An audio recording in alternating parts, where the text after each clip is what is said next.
السلام عليكم ورحمة الله وبركاته. وعليكم السلام ورحمة الله وبركاته. الحمد لله رب العالمين، الصلاة والسلام على سيد المرسلين وعلى آله وصحابه أجمعين.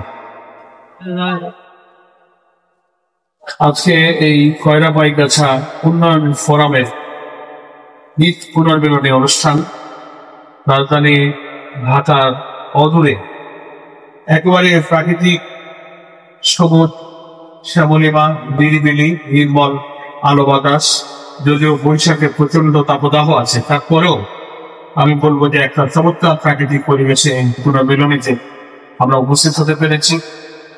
আপনারা দেখলেন যে আমাদের এখানে পরিচয় করানো হলো কয়রায় পাইকগাছায় জন্ম নেওয়া আমাদের অত্যন্ত গর্বিত, আমরা যাদের জন্য সেই সব রাষ্ট্রের, সমাজের, বিভিন্ন প্রতিষ্ঠানের, সংস্থায় গুরুত্বপূর্ণ দায়িত্ব এবং পদে অধিষ্ঠিত সম্মানিত ব্যক্তিবর্গ আমাদের মঞ্চে উপস্থিত আছে। সংগঠনের বড় বড় দায়িত্বশীল এগুলো উপস্থিত আছেন। নাম এই সব কয়জনের নাম বলতে গেলে যে 10 মিনিট সময় যাবে। সময় বাঁচানোর জন্য যদি আমরা এই প্রচন্ড গরমে সামনের আলোচনার দিকে যাই, আমার তো অন্তত খুব ভালো লাগছে যে কষ্ট করে এত লোকদেরকে এখানে আয়োজন করে কয়রা পাইকগাছায় যে এত বড় বড় সম্মানীয় বিদগ্ধ জনেরা এখানে আছেন, যারা সরকারের সচিবালয়ে কাজ করেন, বড় বড় ইউনিভার্সিটিতে বিভিন্ন সংস্থা প্রতিষ্ঠানে শিক্ষকতা করেন, বড় বড় আলেম আছেন, রাজনৈতিক এবং সাংগঠনিক বড় বড় দায়িত্ব পালন করেন এবং সামনে উপবিষ্ট আছেন যারা ঢাকায় অবস্থান করেন, কিন্তু যাদের মন, চিন্তা, ভালোবাসা, দরদ, আবেগ, উচ্ছ্বাস কয়রা পাইকগাছাকে ঘিরে তারা এখানে সবাই উপবিষ্ট আছে। আমার সম্মানিত বোনেরাও এখানে উপস্থিত হয়েছেন। এই জন্য আমরা আল্লাহ তাআলার কাছে আবারও সকলেই প্রশান্তির সাথে শুকরিয়া জানাচ্ছি, আলহামদুলিল্লাহ। এমনি আপনারা তো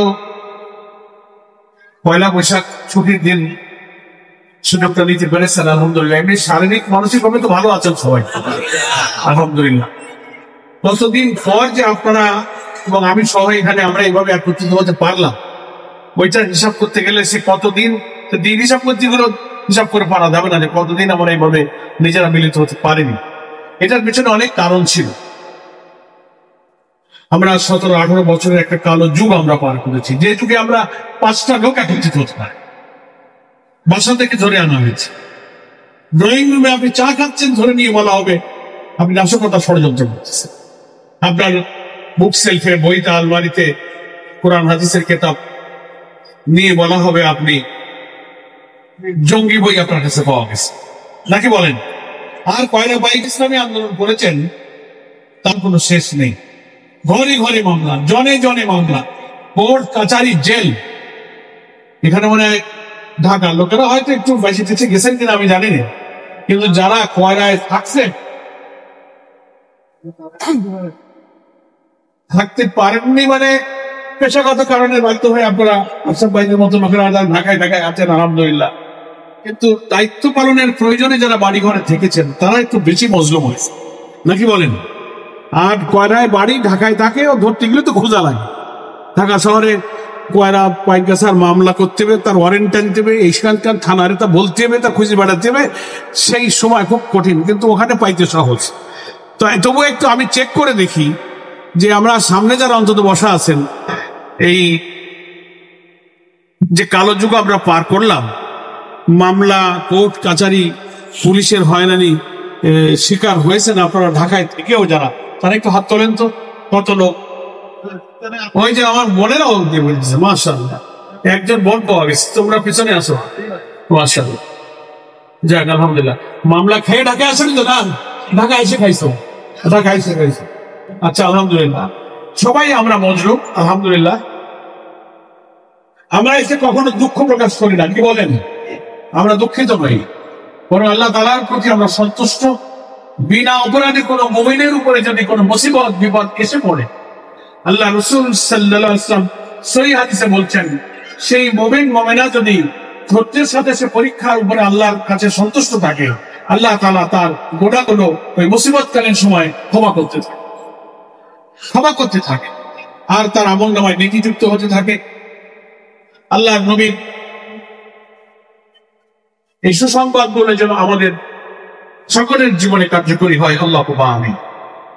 খুব গরমে বক্তব্য এখন ভালো লাগবে না, আমি দু একটা খোঁজ নেব আর দু একটা পরামর্শ। বক্তৃতা হচ্ছে তো মোটামুটি চলে প্রায়, বক্তৃতা তো আপনারাও শোনেন, আমরাও করি। বক্তৃতা আজকের বিষয় না। পুনর্মিলনীর মানে কি? আমরা ঈদের দিন যার যার ঈদগাহে নামাজ পড়েছি, কেউ কয়লায় পড়েছেন, পাইকাশে পড়েছেন, আর বড় বড় সাহেব যারা আমাদের অনেকে ঢাকায় পড়েছে। গ্রামে গেলে লোকেরা টাকা পয়সা চাবে, ঝামেলা হবে, ঢাকা ফেরত সপ্তাহ দিতে হবে, সাইকেল দাও, টাকা দাও, বাইতুল মাল দাও, বই কিনে দাও, ঝামেলা করতে অনেকে ঢাকায় থাকে ঈদের পরে যাবান। কিছু লোকের ঢাকায় ঈদ হয়েছে, আর কিছু লোক তারা বাড়ি ঈদ করছেন। এটা হলো একটা ঈদের দিন, গায়ে গায়ে ঢাকা, আনন্দ, সালাম কালাম, মুসাফা, কোলাকুলি, মুখ মিলাইছেন, খোঁজ খবর নিচ্ছেন, কুশল বিনিময় করেছেন, পারিবারিক ভালো মন্দ দুঃখ কষ্ট সব ওটা একটা মিলন হয়েছে। আজকে পুনর্মিলন, পুনরায়, পুনঃ মানে কি? আবার এগেই পুনরায় আমরা বিলুপ্ত হইলাম। তারা যারা যার যার জায়গায় পড়েছিলাম, অনেক কিছু দেখা হয়নি, তারা আবার একটু দেখা করার জন্য নানান ঈদগাহের লোকেরা আবার মিলিত হয়েছে। এটার অর্থ হচ্ছে পুনরায় মিলিত হওয়া। ভালো লাগছে এই কারণে, নাকি বলেন? এখন আপনারা একটু মিলতে পারছেন। তো আমি মনে করি আমাদের ঢাকায় সংগঠনের বন্ধের একটা বড় পুনর্মিলনী হলো। আমি সেখানে এই পরামর্শ দিয়েছিলাম যে এই জাতীয় প্রোগ্রামে একটা অবকাশ রাখা উচিত, সুযোগ রাখা উচিত, একটা সময় একটা ব্রেক। এটা হতে পারে আধা ঘন্টা বা 1 ঘন্টা, একে অপরে জাস্ট একটু ঘুরবেন ফিরবেন, কেমন আছেন, ভাবি বাচ্চারা কয়জন, অসুখ বিসুখ, লেখাপড়া, বেজার, চাকরি বাকরি, দুঃখ কষ্ট এলাকার, এগুলো তো শোনা জানার কোনো সুযোগ হয় না। শুধু একেবারে আসলাম আর চলে গেলাম আর ভাষণ শুনলাম, coming and going but doing nothing. এটার নাম পুনর্মিলনী না। পুনর্মিলনী মানে আমাকে পুনরায় মিলতে দিতে হবে। তার জন্য একটু রিল্যাক্স থাকতে হবে, ব্রেক থাকতে হবে। আছে তো আপনাদের ব্রেক সংগ্রাম আছে না? এর পরেই তো হবে। কালচারাল আছে, এই ফাঁকে আপনারা খোঁজ খবর নেবেন। বহু লোকের সাথে তো আসি দেখা হলো 15 বছর পর, তো তারা দেখেন, একটু সালাম দেন, একটু বুকি ধরাই দেন, হাতে একটু মিলান, ভাবি বাচ্চাদের খবর নেন। মনেরা যারা আসছেন, আপনারা একে অপরে দেখা হলো। এই পয়সা খরচ করে দেখা করতে গেলে বহুবার রিক্সা ভাড়াতে বার্তায় দেওয়া লাগতো, তো এক ভাড়ায় চলে এসেছেন আপনি এখানে। আপনারা পরস্পর বোনেরাও একটু মিলিত হন, পরিবারের খোঁজ খবর নেন। এটাও কিন্তু ঈদ পুনর্মিলনীর একটা উদ্দেশ্য, একটা অংশ। তাতে হবে কি যে আমরা কিছু করতে না পারি, তাকে দুটো পরামর্শ দিতে পারি। দোয়ার সময় সবচেয়ে দুঃখিত, সবচেয়ে ব্যথিত, সবচেয়ে মজলুম, যার কথা শুনে আমরা অশ্রুসিক্ত হয়েছি, দোয়ার সময় তো তার কথা আল্লাহ কাছে তো বলতে পারবো, নাই যদি জানি কাকে দোয়া করবো তার। এই জন্য আমরা পরস্পরকে যেন একটু জানবার চেষ্টা করি। এটা কিন্তু পুনর্মিলনী অনুষ্ঠানের একটা গুরুত্বপূর্ণ কাজ। তো আমরা আশা করি সেই উদ্দেশ্য আমরা পূরণ করবো। খুব গরম পড়ছে, আপনারা একটু ব্রেক পেলে হাঁটাহাঁটি করবেন, গাছের ছায়াটায় আছে। কারণ এখানে তো সাইডে দেখছি পাখা আছে, বলে তো পাখা নাই, সবার গায়ে তো সমান হারে বাধা যাচ্ছে না।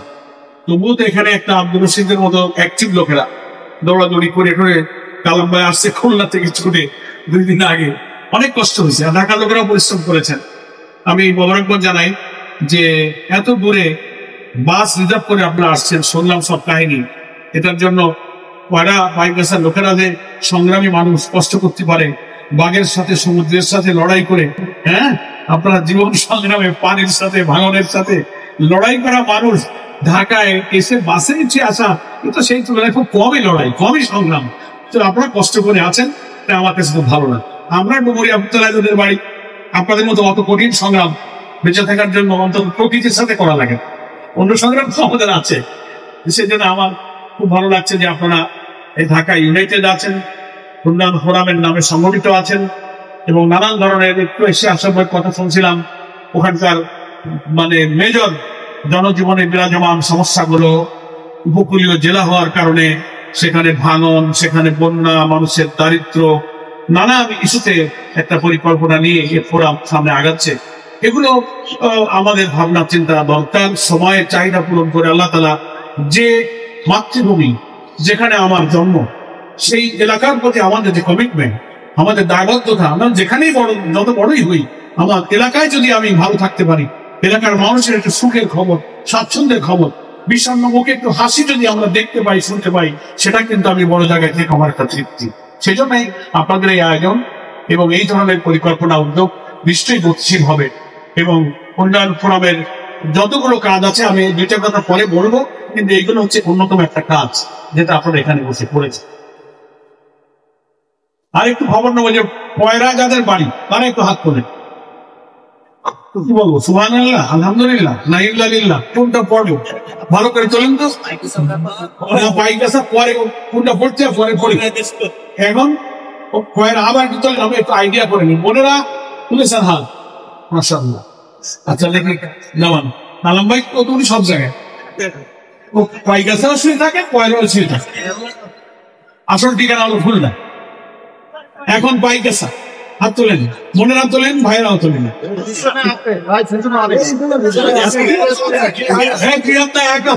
সব জায়গায় বলতে ভুলে যাবে, একা ডাউন একা ডাউন একা তোলেন।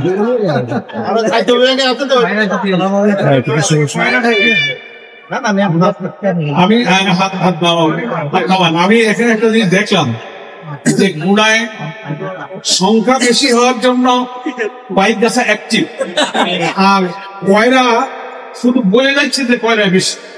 আমি বললাম না উভয়ের ইজ্জত আল্লাহ রক্ষা করুন, বললাম না, কারণ গুণাটা সম্মানজনক হবে না। আইডিয়া আমি বললেন বুঝে নেন, ঠিক আছে। আমি আলাদা কিছু কমেন্ট মানুষ একটু চাকরি করে ঢাকা শহরে চাকরির ক্ষেত্রে। তোমার বাড়ি কয়রায়?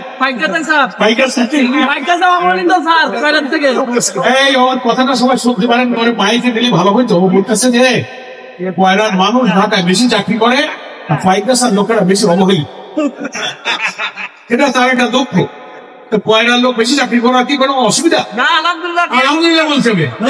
আর বলছে যে পাইকাসা যে দুঃখ কষ্ট তাদের কয়রার লোকেরা খেয়াল রাখে, এইটা বললে তো হইল। এই কথাই সারা পাওয়া গেছে, বেশি বোঝা যায় এই জায়গাটায় সমস্যা আছে। হ্যাঁ, আর এক কথা কইলো কয়রা কইলো যে কয়রা লোকটা চাকরির জন্য নাকি লোক খুঁজে বেড়াচ্ছে। আপনারা যোগাযোগ রাখেন, আপনারা সুফল পাবেন। এই ধরনের মিলন মেলা না হলে কিন্তু এসব অবস্থা কিন্তু অনুমান করা যায় না, ঠিক আছে। নেক্সট আমি আরেকটু হাত তুলতে বলবো, ছাত্র জীবনে যারা ইসলামী ছাত্র শিবিরের সাথে ছিলেন হাত তোলেন। বোনেরাও তুলবেন যারা ছাত্রী সংস্থা করেছেন। ছাত্র জীবনে ইসলামী আন্দোলনের দাওয়াত পেয়ে যারা সংগঠন মুক্ত ছিলেন তাদের একটু আমি দেখি। সবাই নেই, তবে উল্লেখযোগ্য সংখ্যক আছেন আলহামদুলিল্লাহ। পিছনে আছে জায়গাতে কোনো দিকে নেই। পান খাওয়ার তাহলে আদত লাগবে আমি করি এত মহব্বত। হইল ছাত্র জীবন করেছি, ছাত্র জীবনে থাকলে হইল। আচ্ছা হাত পামান। এই সংখ্যা যদি এখানে বেশি, কম বোঝার জন্য যারা ছাত্র জীবনে দাওয়াত পাননি, পরবর্তীকালে ইসলামী আন্দোলনে যুক্ত হয়েছেন, জামাতে এসেছেন, কর্মী হয়েছেন, সমর্থক হয়েছেন, গ্রহণ, তারা একটু ভাগ করে। ছাত্র জীবনের সুযোগ পানি পরে এসছেন, কিন্তু আমার বোনেরা অনেকে আছে, ভাইরা বেশ আছে, যাক আলহামদুলিল্লাহ, এটা ভালো। আমি একদিক থেকে ছাত্র জীবনের দাওয়াত না পেয়ে কর্মজীবনে বা পারিবারিক জীবনে এসে যারা ইসলামী আন্দোলনে আসে, আমি তাদেরকে একটু বেশি গুরুত্বপূর্ণ মনে করি। তাদের মান, তাদের ইমানি পরীক্ষা, তাদের নিয়তের দৃঢ়তা, আল্লাহ তাআলা এবং আন্দোলনের প্রতি তার যে আকাঙ্ক্ষা, আগ্রহকে কম্পারেটিভলি আমার কাছে একটু বেশি মূল্যবান মনে হয়। ছাত্র জীবনের দাওয়াত পেলে তো ইসলাম বুঝতে, সংগঠন শিখতে বেশি কষ্ট করা লাগেনি। জোয়ারে আমরা ঢুকে গেছি, কিন্তু যারা কোনো জোয়ারের দেখা অনেক ভাটার মধ্যে উল্টো পড়াশোনার মধ্যে সাতরাতি হয়েছে, তারা যে খুলে আইসে দেয়, কি বলেন ঠিক কিনা? এই জন্য আমরা তাদের প্রতি স্পেশালি মোবারকবাদ জানালাম আলহামদুলিল্লাহ। নেক্সট হচ্ছে যে ঢাকায় থাকেন কিন্তু কোনো চাকরি, কোনো ব্যবসা, কোনো পেশার সাথে একদম যুক্ত হতে পারেন, একেবারে বেকার, তারা হাত তোলেন।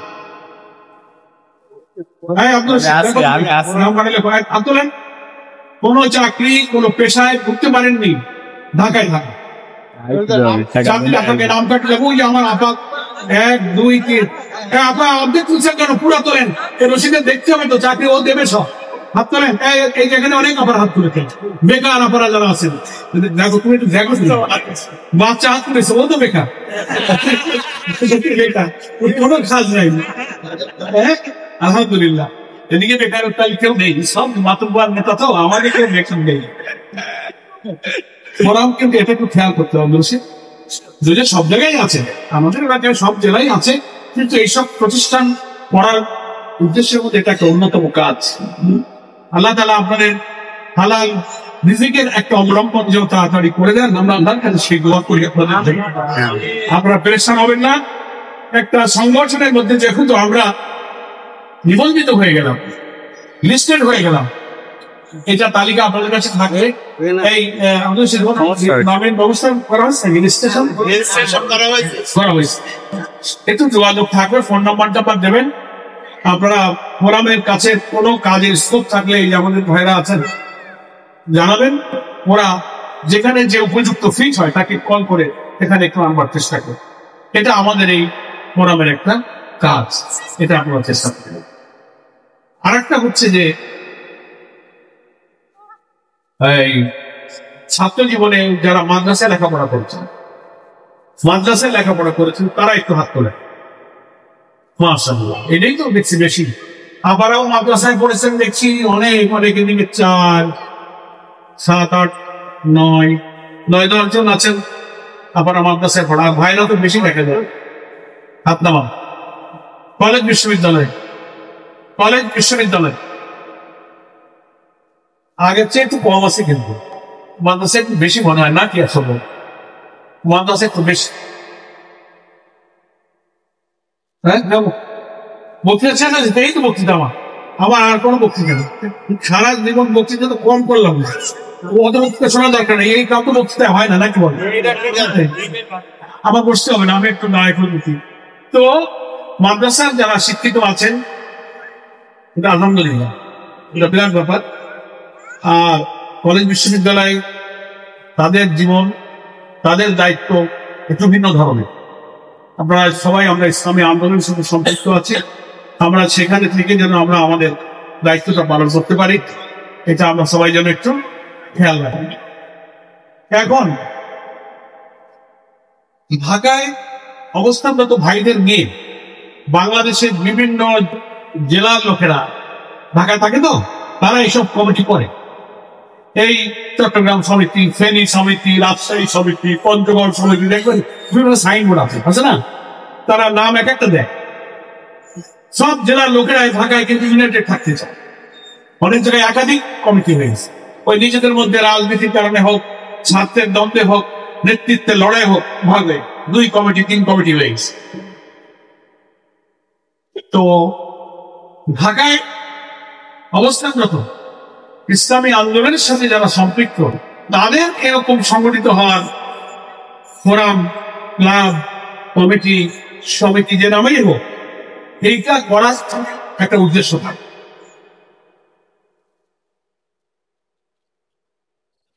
যারা ইসলামী আন্দোলন করে না, জাগতিক বৈষয়িক ব্যবসা বাণিজ্য, চাকরি, আরাম আয়েশ, খাওয়া দাওয়া, ফুর্তি করা, ইট ড্রিঙ্ক অ্যান্ড বি মেরি, আনন্দ ফুর্তি করো, ঢাকায় থাকি, বড় বড় চাকরি করি, মাস গেলে লাখ টাকা আসে, বহুদিন পর আমরা একটু ক্লাবে যাবো, মোস্কর্ম, গান বাজনা, সাংস্কৃতিক অনুষ্ঠান হবে, আয় উপার্জন, ধান্দাবাজির প্ল্যান পরিকল্পনা করি। এই কারণেও বহু লোক ঢাকায় সংগঠিত থাক। কথা বলে আসছে, তারা ইসলামী আন্দোলনের বাইরে লোক কথা বলে। কিন্তু আমরা যারা আন্দোলন করি, আমরা কেন এই সমস্ত কমিটি করব? যার মধ্যে থাকলেই তো হবে। জামাত ইসলামী তো করি, শিবির তো করি, আরেকটা কমিটি কেন, আরেকটা উন্নয়ন ফোরাম কেন?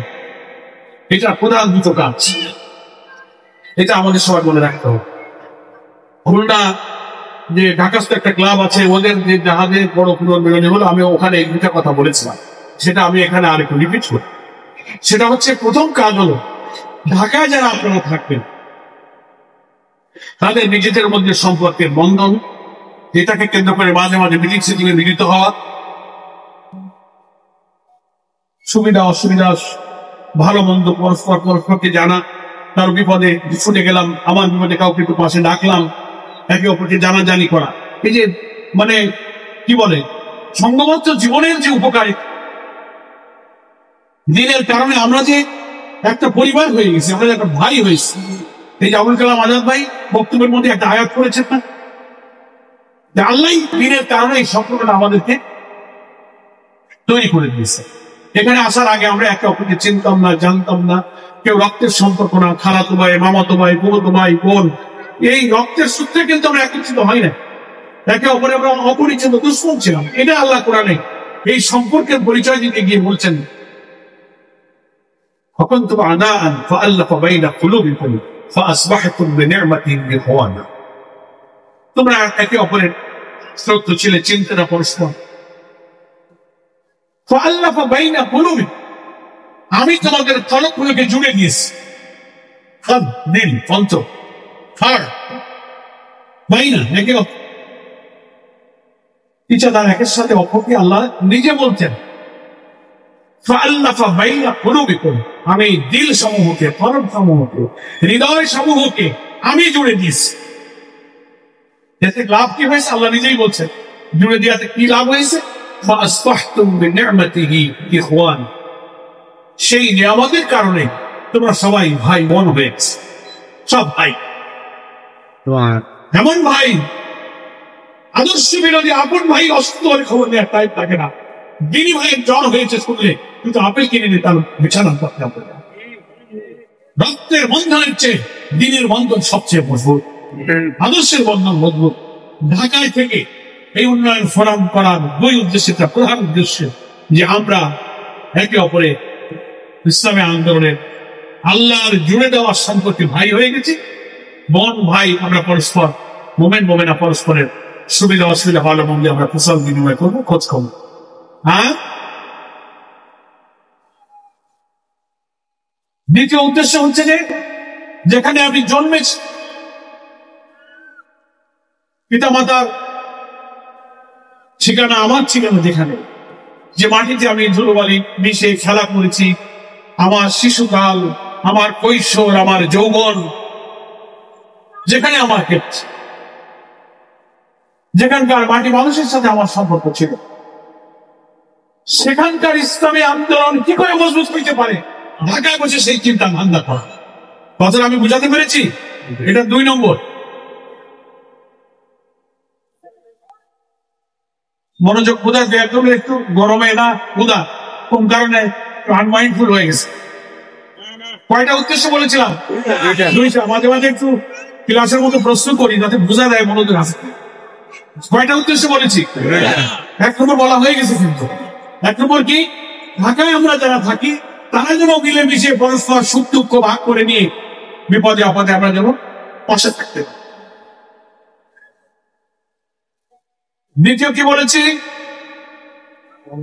যেখানে আমি জন্মেছি সেই মাটির ইসলামী আন্দোলনকে শক্তিশালী করার জন্য ঢাকায় বসে আমার যোগ্যতা, আমার মেধা, আমার ক্যারিয়ার, আমার প্রতিভা, আমার অর্থবিত্ত, আমার বিত্ত বৈভব, আমার সম্মান, আমার মর্যাদা যা আমার আল্লাহ আমাকে দিয়েছেন ঢাকায়, ওটাকে কিভাবে কাজে লাগিয়ে মাটিতে আন্দোলনের ঘাঁটি রাখতে পারি, ওটা আমার দ্বিতীয়।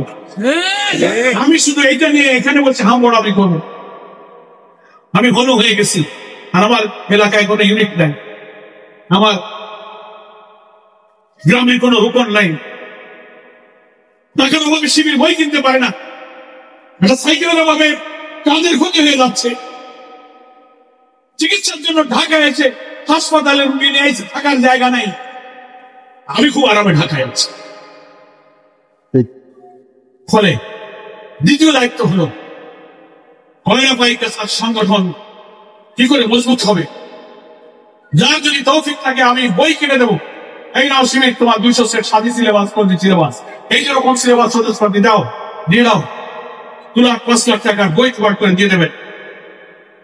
একটা ইউনিয়ন একটা বাইসাইকেল কিনে দেন, তৌফিক থেকে 5টা মোটরসাইকেল কিনে দেন। ঢাকায় যারা আসবে আপনারা মিলে জায়গা বানান, যে ঢাকার থেকে লোকেরা যখন চাকরি খোঁজে আছে, ইউনিভার্সিটি কলেজে ভর্তি হতে আছে, থাকার জায়গা থাকে না, একবেলা হোটেলে খেতে হয়, একটা অফিস নেন, বলে ওখানেই থাকবেন ফ্লোরে বিছানা দিয়ে, তাদের জন্য একটা বাজেট করেন, বিশ্ববিদ্যালয়ে ভর্তিতে সাহায্য করবেন, হাসপাতালে ভর্তিতে সাহায্য করবেন, চিকিৎসা করে রোগীর কাছে যাবেন, যা পারেন। আমি তো মনে করি এই যে এখানে বললেন যে কয়লার লোকেরা ভালো বড় বড় চাকরি করে, পাইকাসা বড় বড় চাকরি আছে, পাইকাসা লোকেরা দুঃখ করে কয়লার কথা বলছে, কিন্তু কয়লার লোকের সুযোগ দিলে ওরাও বলতে পারবে না পাইকাসার বড় বড় লোক আছে কিনা বলেন। সব মিলে আপনাদের যে রিসোর্স, আপনাদের যে এফোর্ট, এইটাকে কয়রা বাইক গাছা থেকে যারা ঢাকায় আসবে ছাত্র শিবিরের বই কেনা, বাইতুল মাল, সংগঠন মজবুত, যানবাহন, all kinds of logistic support. ঢাকায় থাকতে হবে, ঈদ আসছে বাড়ি যাবো, এতে ছুটি পেলাম বাড়ি চলে যাবো, ইলেকশন আসছে চলো যাই 2 দিন, 5 থেকে চলো গ্রামে যাই কাজ করি।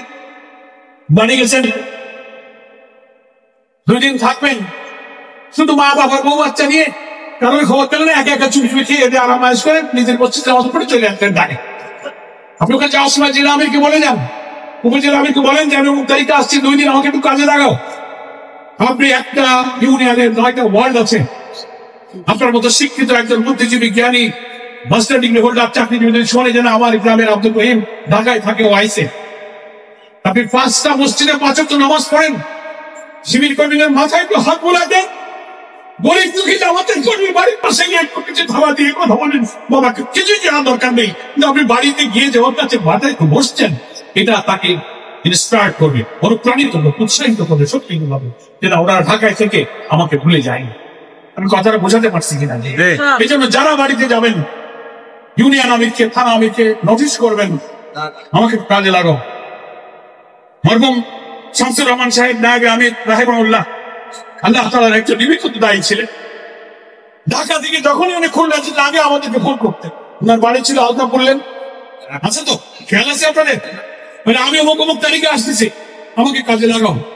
আমরা যদি কিছু প্রোগ্রাম দিতে না পারতাম, খুলনায় পৌঁছে উনি ফোন করতেন, রেগে যেতেন, আমি 2 দিন বাড়ি আছি, তোমরা আমার কোনো খোঁজ নাও না, আমি দাওয়াতি কাজ করতে চাই, কোন ওয়ার্ডে যাবো? লোক দিয়ে তাই যেতে হতো, হাঁটতে পারেন না, লাঠি লাগে, লোক দিয়ে একটা ওলাকে দাওয়াত দিচ্ছে। আমি কথাটা বুঝতে পেরেছি কিনা? তো কেন আপনি এই কমিটি করবেন? কেন এই লাখ লাখ টাকা খরচ করে এখানে খাওয়া দাওয়া করবেন? এর একটা উদ্দেশ্য থাকতে হবে না? সেই জন্য আমি মনে করি কথা লম্বা করবো না, ক্ষুধা লাগছে, আর ওদিকে রোদ, সমস্যা নেই, সমস্যা আছে। আপনারা কইছেন ক্ষুধার রাজ্যে পৃথিবী গদ্যময়, পূর্ণিমার চাঁদ যেন ঝলসানো রুটি। ক্ষুধা লাগলে চাঁদেও রুটি মনে হয়। বক্তৃতা লম্বা করবো না, আমি শর্ট করি।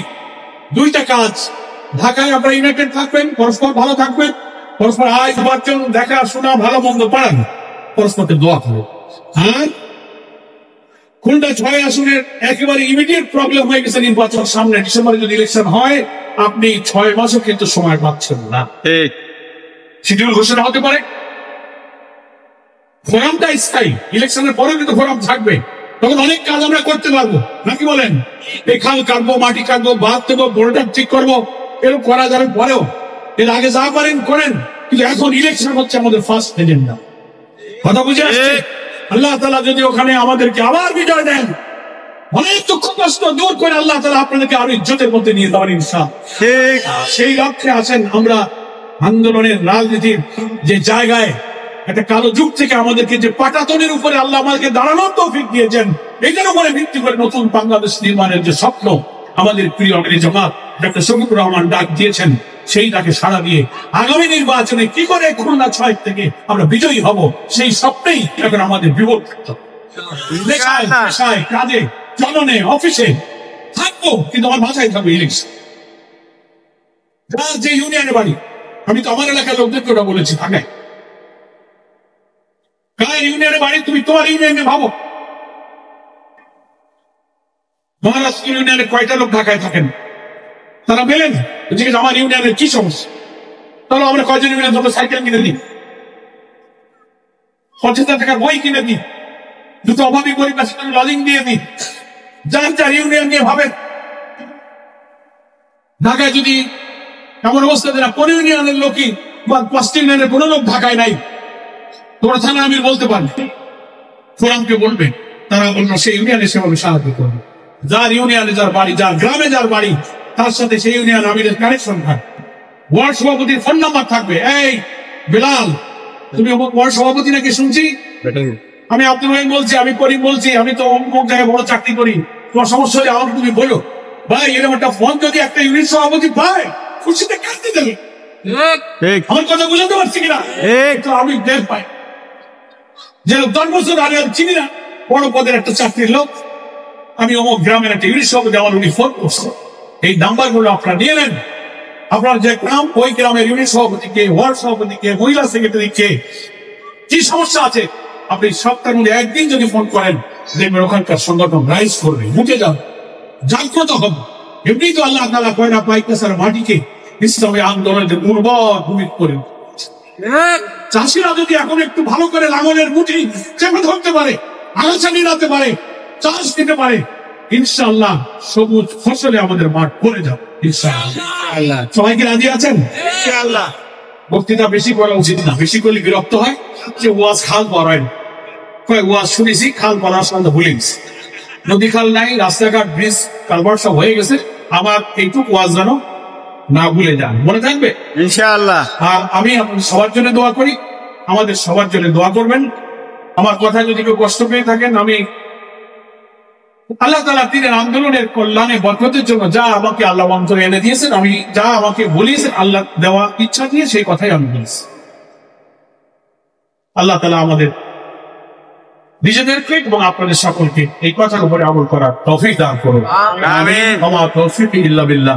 হাযা মা ইনদি ওয়াল ইলমু ইনদাল্লাহ আলাইহি তাওয়াক্কালতু ওয়া ইলাইহি উনীব। আসসালামু আলাইকুম ওয়া রাহমাতুল্লাহি ওয়া বারাকাতুহু।